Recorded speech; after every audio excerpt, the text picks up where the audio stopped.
Roughly 10,000 years ago, deep in the heart of northeastern Africa, something terrifying was stirring.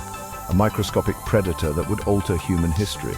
This deadly virus crept silently into the lungs of the unsuspecting, spreading like smoke on the wind. Once inside, it unleashed chaos, devouring skin cells, infiltrating bone marrow, attacking the spleen, and overwhelming the lymphatic system. The symptoms came swiftly: fever, vomiting, agonizing rashes, and for around 30% of those infected, the second week marked their end. Survivors didn't walk away unscathed. They bore the scars, literal and emotional, for life. This was the grim debut of smallpox. Fast forward to 1350 BC, during the clash of empires in the Egypt-Hittite War, smallpox struck again, now riding the backs of prisoners of war.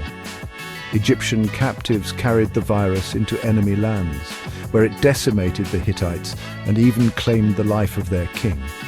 What followed was a slow serpentine march across continents.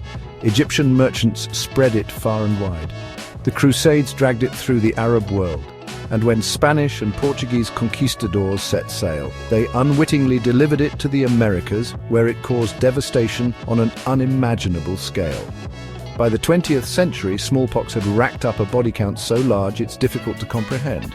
Estimates place the number of deaths between 300 to 500 million people in that century alone. But this horror story didn't end in tragedy. Rewind time to 1022 AD, to a misty mountain in the Sichuan province of China.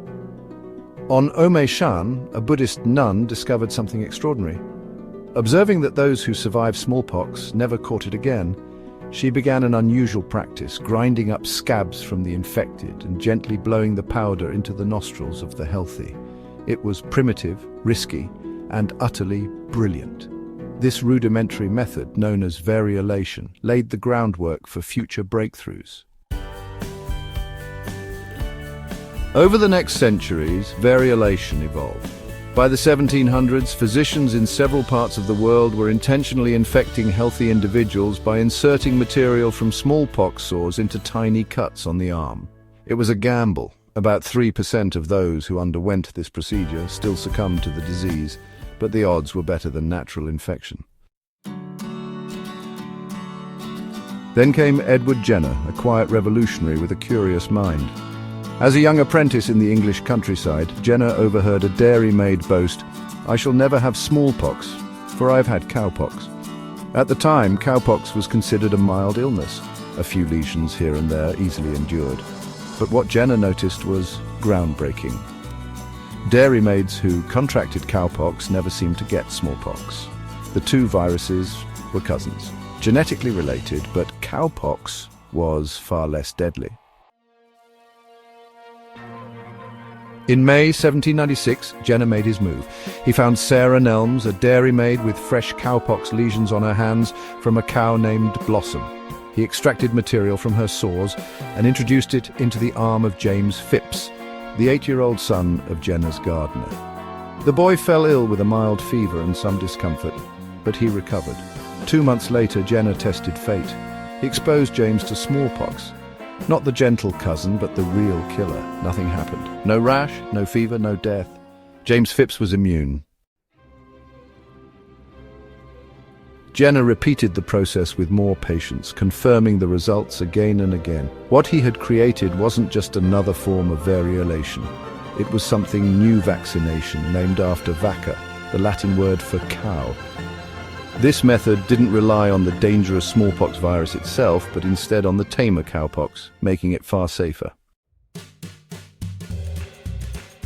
Initially, the medical world hesitated. Innovation often meets resistance. But eventually, Jenner's evidence became undeniable. By 1840, England banned variolation entirely and embraced vaccination. The final blow came in 1979, when the World Health Organization officially declared smallpox eradicated, a momentous triumph in the history of medicine.